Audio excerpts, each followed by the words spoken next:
الصلاۃ والسلام علی رسول اللہ۔ باب کتابت الامام الناس، یہ باب ہے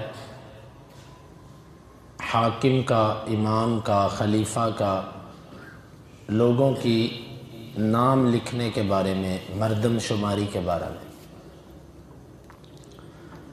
امام بخاری فرماتے ہیں کہ ہمیں بیان کیا محمد بن یوسف نے، وہ کہتے ہیں ہمیں بیان کیا سفیان نے اعمش سے، وہ ابو وائل سے، وہ حذیفہ رضی اللہ عنہ سے، وہ کہتے ہیں نبی مکرم صلی اللہ علیہ وسلم نے فرمایا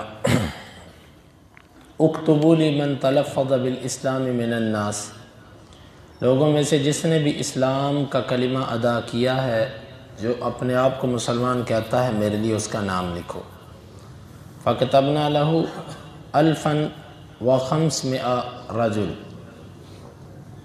ہم نے ان کے لیے لکھا 1500، یعنی 1500 مردوں کے نام لکھ کر دیے۔ فَقُلْنَا، پس ہم نے کہا، نَخَافُ، ہم ڈرتے ہیں، وَنَحْنُ 1500، اور ہم 1500 افراد ہیں۔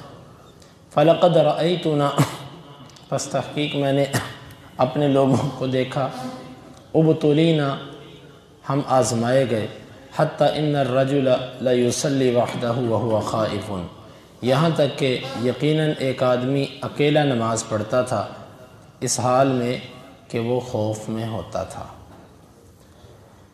اور ہمیں بیان کیا عبدان نے ابو حمزہ سے، وہ اعمش سے، وہ کہتے ہیں فوجدناہم 500، ہم نے انہیں 500 پایا۔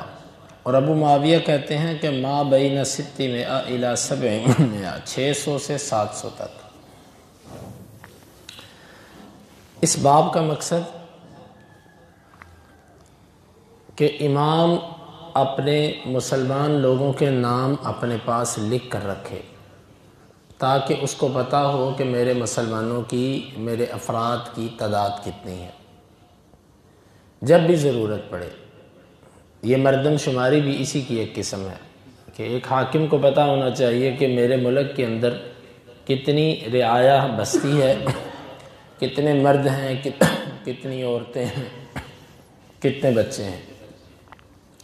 ایسا کرنا اس حدیث سے معلوم ہوتا ہے۔ یہ کام اللہ کے نبی صلی اللہ علیہ وسلم نے کروایا تھا کہ مجھے ان کے نام لکھ کر دو کہ جو مسلمان ہیں۔ یہ کام کس وقت ہوا تھا؟ واللہ اعلم بالصواب۔ ابن حجر رحمہ اللہ نے جو فتح الباری میں اس کے بارے میں لکھا وہ یہ کہ جب یہ غزوہ خندق تھا، جس کو احزاب بھی کہتے ہیں، جس وقت خندق کھودی گئی، اس وقت اللہ کے نبی صلی اللہ علیہ وسلم نے فرمایا تھا کہ نام لکھ کر دو کہ مجھے پتہ چلے کہ مسلمان ہیں کتنے۔ یہ اس وقت لکھا گیا تھا۔ پھر اس میں بعض روایات میں آتا ہے کہ 1500، بعض میں آتا ہے 1400، اور بعض میں آتا ہے 500، بعض میں آتا ہے 600، بعض میں آتا ہے 700، اور بعض میں مختلف۔ تو علماء نے اس میں تطبیق دی ہے۔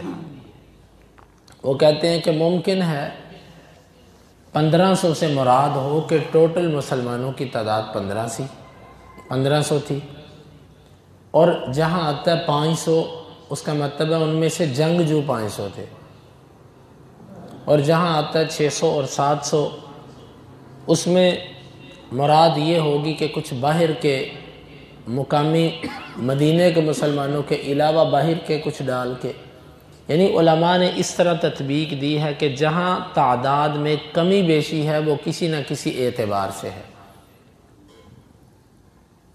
واللہ اعلم بالصواب۔ یا ممکن ہے کہ یہ گنتی مختلف کئی بار کی گئی۔ بعض دفعہ ایسے ہوتا ہے کہ کچھ لوگ اپنے گھروں پہ ہوتے ہیں، نہیں پہنچے ہوتے، کبھی پورے کے پورے لوگ حاضر ہوتے ہیں، تو ممکن ہے کبھی ایسا ہوا کہ جب گنتی کی گئی تو اس وقت 500 تھے، پھر بعد میں 600، پھر 700، پھر بعد میں 1400، اور پھر 1500 تک گئی۔ واللہ عالم بالصواب۔ بہرحال بخاری کی حدیث میں جو امام بخاری رحمہ اللہ سب سے پہلے لے کر آئے ہیں سفیان ثوری کی حدیث، کیونکہ سفیان ثوری انہوں نے بالضبط بیان کیا کہ 1500 تھے، اور امام بخاری اشارتاً اسی روایت کو ترجیح دے رہے ہیں کہ ان کی تعداد اس وقت 1500 تھی۔ یہی روایت امام بخاری کے نزدیک راجح ہے، واللہ عالم بالصواب۔ یہاں پر امام بخاری صرف یہ بتانا چاہتے ہیں کہ ضرورت کے تحت امام اپنے فوجیوں کو، اپنی رعایا کو، ان سب لوگوں کو شمار کروا سکتا ہے، لکھوا سکتا ہے کہ اسے پتہ ہو کہ میرے پاس اتنی تعداد ہے۔ اور یہ جو آخر میں حدیث کے لفظ ہیں کہ ہم آزمائے گئے، یہ حذیفہ رضی اللہ عنہ ہے، یہ کہتے ہیں ہم آزمائے گئے۔ اور حذیفہ وہ صحابی ہیں کہ جنہوں نے ہمیشہ اللہ کے نبی صلی اللہ علیہ وسلم سے فتنوں کے بارے میں سوال کیا۔ یہ خود کہتے ہیں کہ لوگ اللہ کے نبی صلی اللہ علیہ وسلم سے خیر کے بارے میں سوال کرتے تھے اور میں شر کے بارے میں سوال کرتا تھا۔ سوال کرنے کا مقصد میرا کچھ اور نہیں ہوتا تھا، صرف یہ ہوتا تھا کہ میں اس شر سے بچ جاؤں۔ میں اس شر سے بچوں گا کیسے، میں اس لیے سوال کرتا تھا۔ اور ان کو اللہ کے نبی صلی اللہ علیہ وسلم کا رازدان بھی کہا جاتا ہے، صاحب السر، رازدان۔ اور یہ وہ صحابی تھے کہ ان کو منافقین کے بارے میں بھی اللہ کے نبی صلی اللہ علیہ وسلم نے بتا رکھا تھا۔ اسی لیے کبار صحابہ کرام جب کوئی فوت ہوتا تو حذیفہ کو دیکھتے تھے کہ یہ اس کے جنازے میں شریک ہوتا ہے کہ نہیں ہوتا۔ عمر رضی اللہ عنہ بھی ان سے سوال کیا کرتے تھے کہ بتاؤ فتنوں کے بارے میں بتاؤ، تو یہ کہتے تھے کہ فتنوں میں، آپ میں اور فتنوں کے درمیان ایک دروازہ ہے۔ یعنی یہ کہا کرتے تھے کہ مفہوم اس کا یہ بنتا ہے کہ اے عمر تم دروازہ ہو، جب تک تم ہو فتنے نہیں کھلیں گے۔ پھر عمر رضی اللہ عنہ نے پوچھا کہ یہ دروازہ کھولا جائے گا کہ توڑا جائے گا؟ کھولنے سے مراد ہے کہ یعنی یہ فتنے میرے ہاتھوں سے شروع ہوں گے، اور توڑے جانے سے مراد ہے کہ میرے موت کے بعد شروع ہوں گے۔ تو حذیفہ کہا کرتے تھے کہ یہ دروازہ توڑا جائے گا۔ چنانچہ عمر رضی اللہ عنہ کو جب شہید کیا گیا، اس کے بعد عثمان رضی اللہ عنہ کی شہادت سے یہ معاملات شروع ہوئے، بلکہ ان کی خلافت میں بھی کچھ ایسے معاملات آئے۔ اللہ کے نبی صلی اللہ علیہ وسلم نے بھی ان کو جنت کی پیشین گوئی دی تھی، اور فتنوں کے بارے میں آگاہ کیا تھا کہ اللہ تعالیٰ تجھے آزمائے گا، آزمائش کے بعد جنت ہے۔ ان کے دور میں اس وقت سے آزمائشیں شروع ہوئیں، اور پھر اس وقت سے لے کے اب تک رکی نہیں، آزمائشیں ہی آزمائشیں آئیں۔ یہاں پر حذیفہ رضی اللہ عنہ کہتے ہیں ہم آزمائے گئے، یہاں تک کہ آدمی اکیلا نماز پڑھتا تھا اور ڈرتا تھا۔ یہ کون سے وقت کی بات کر رہے ہیں؟ اس میں لوگ شارحین نے لکھا کہ اس سے مراد بعد کے زمانے ہیں، عمر رضی اللہ عنہ کے بعد کے زمانے۔ بعض کہتے ہیں کہ یہ موقع اس وقت تھا کہ جب عثمان رضی اللہ عنہ سفر میں بھی پوری نماز پڑھاتے تھے۔ حالانکہ سفر کے اندر اللہ کے نبی صلی اللہ علیہ وسلم کا جو عمل تھا وہ قصر کا تھا، 2 رکعتیں پڑھنے کا، لیکن عثمان رضی اللہ عنہ پوری پڑھاتے تھے۔ تو بعض صحابہ کرام اس چیز پر یوں سمجھتے تھے کہ یہ درست، یہ سنت کے خلاف ہے، اور وہ کرتے تھے کہ وہ بعض کے بارے میں آتا ہے کہ وہ علیحدہ اپنی نماز بھی پڑھتے تھے 2 رکعتیں، اور پھر امام کے ساتھ بھی شریک ہو جاتے تھے تاکہ کوئی انتشار نہ بنے۔ بعض نے تو اس طرف اشارہ کیا کہ یہ اس وقت کی بات، اور بعض نے یہ کہا ہے کہ یہ اس کے بعد عثمان رضی اللہ عنہ کی شہادت کے وقت کی بات ہے کہ اس وقت سب لوگ آزمائے گئے۔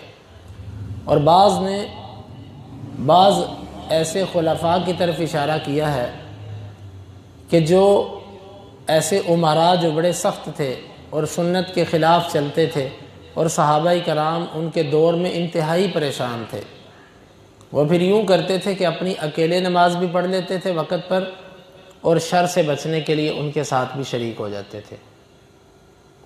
الغرض اس زمانے کی تعیین حذیفہ نے نہیں کی کہ ہم کون سے زمانے میں آزمائے گئے تھے، یہ انہوں نے کہا کہ اس کے بعد ہم آزمائے گئے تھے اور خوب آزمائے گئے تھے۔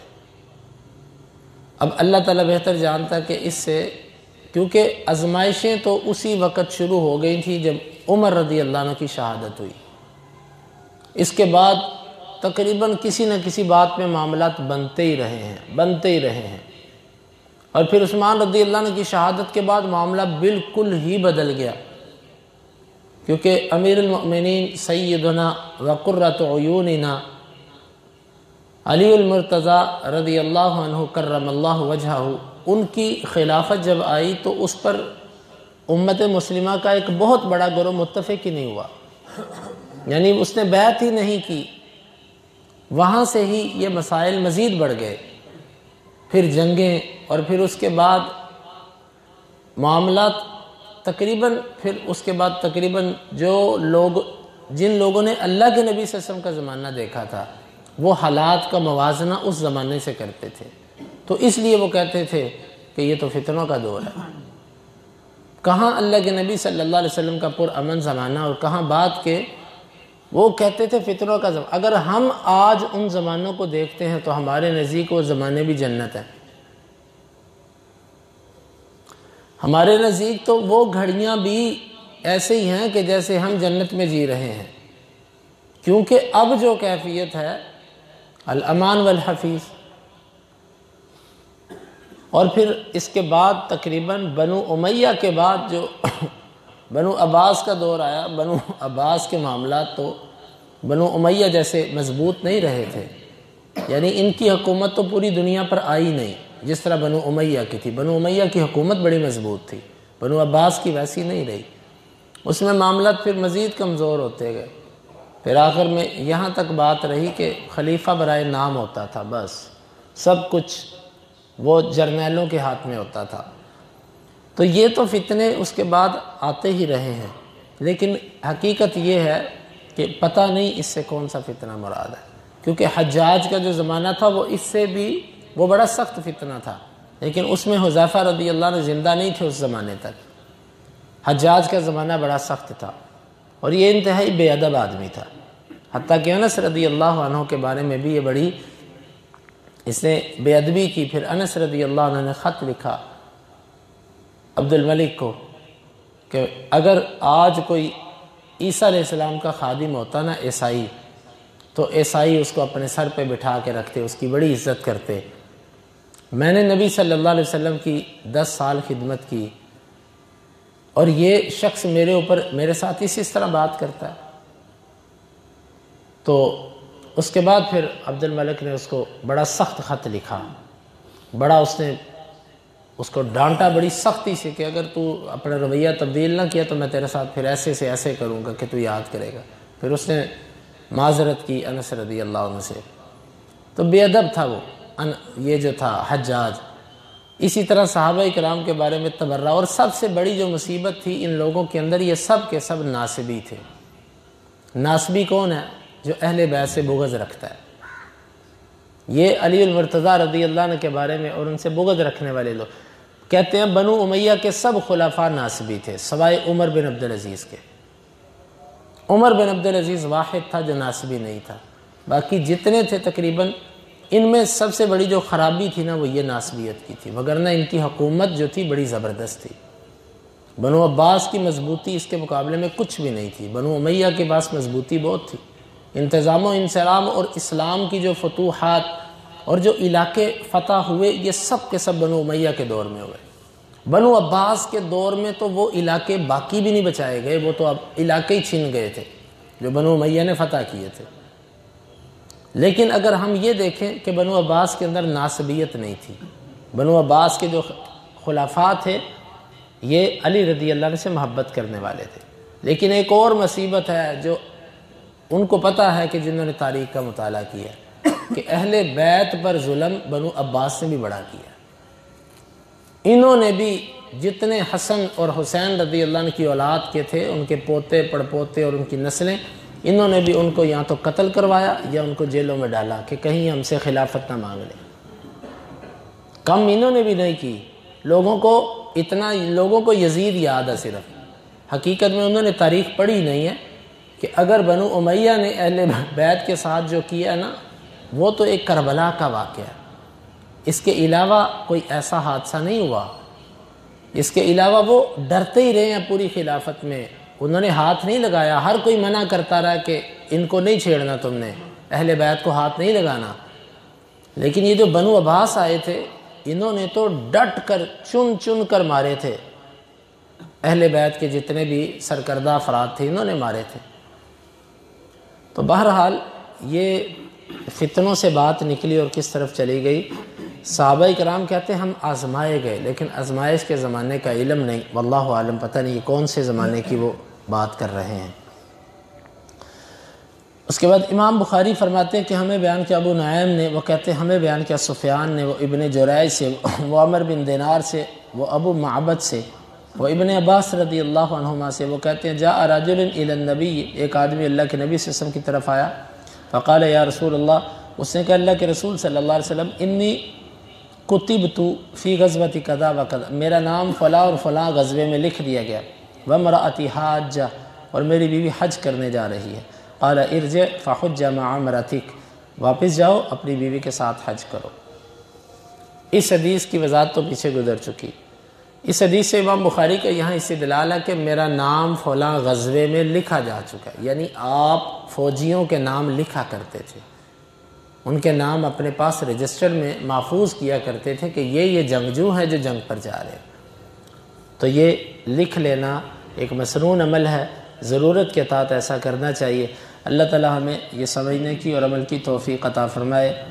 اللہم انفعنا بما علمتنا وعلمنا ما ينفعنا وزدنا علما وآخر دعوانا ان الحمد للہ رب العالمین۔ حدیث نمبر 3060 اور 61۔